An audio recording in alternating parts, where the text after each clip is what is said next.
Okay, so we are working on Virgo today, and I just finished up Leo. The next one will be Libra. I do these every Tuesday at 8:30 p.m. Mountain Standard Time.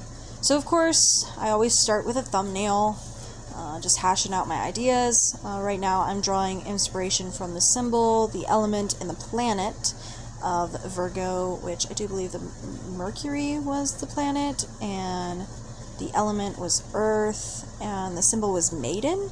Yeah. Now, you see me flipping back and looking at Gemini because the color of Mercury is very similar to the planet color that I used for Gemini. So I was kind of stumped on what to do because I obviously didn't want to do one in the same tones.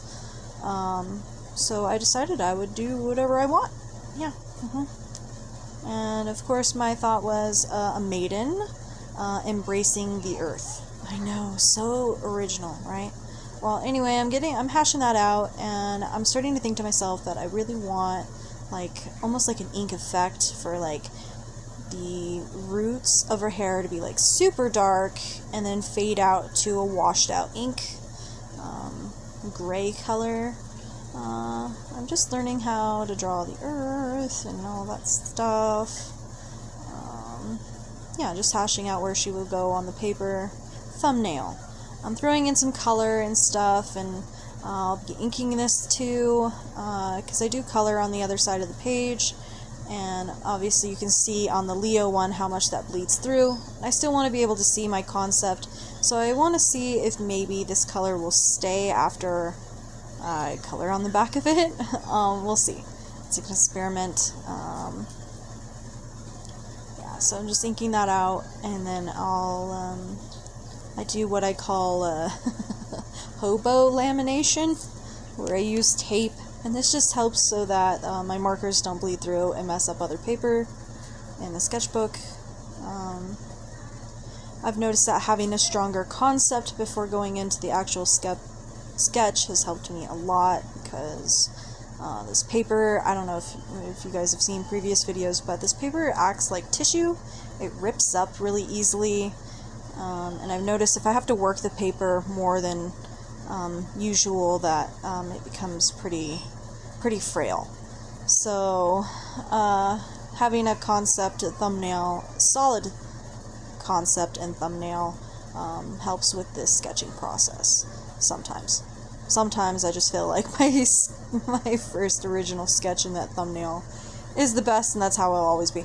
Anyway, I did get her face a little bit crooked in this. I do work sideways when I film, or when I draw, so sometimes stuff can come out a little crooked. I'll try and fix these later on, but anyway, just getting the concept down right now. And this one I really tried to focus on not hiding the hands, which may or may not be my downfall in this one, but we're going for it. I did struggle with the placement of that shoulder throughout the video. It ends up not looking too bad towards the end, but yeah. Now her earrings, the concept behind those is I wanted them to be loose, dangly, kind of blowing in the, non-existent wind that is in space, but whatever, we're going to go with it. And then them having cute little suns hanging off of them. I thought it was cute.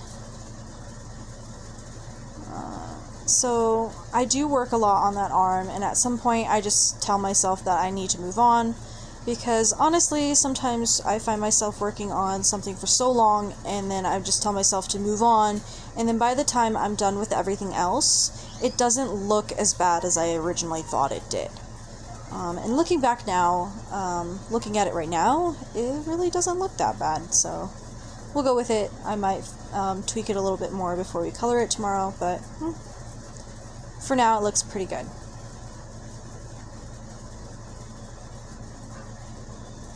So I have been trying to stick to a monochrome color for each drawing, but I think I'm going to do whatever I want this time around, so I think it'll be kind of interesting. Anyway, so we're wrapping it up and putting in the last few touches, and yeah, this first voiceover, I guess it went kind of well, or clumsy. This is not the first time I recorded this, so I guess, trial and error.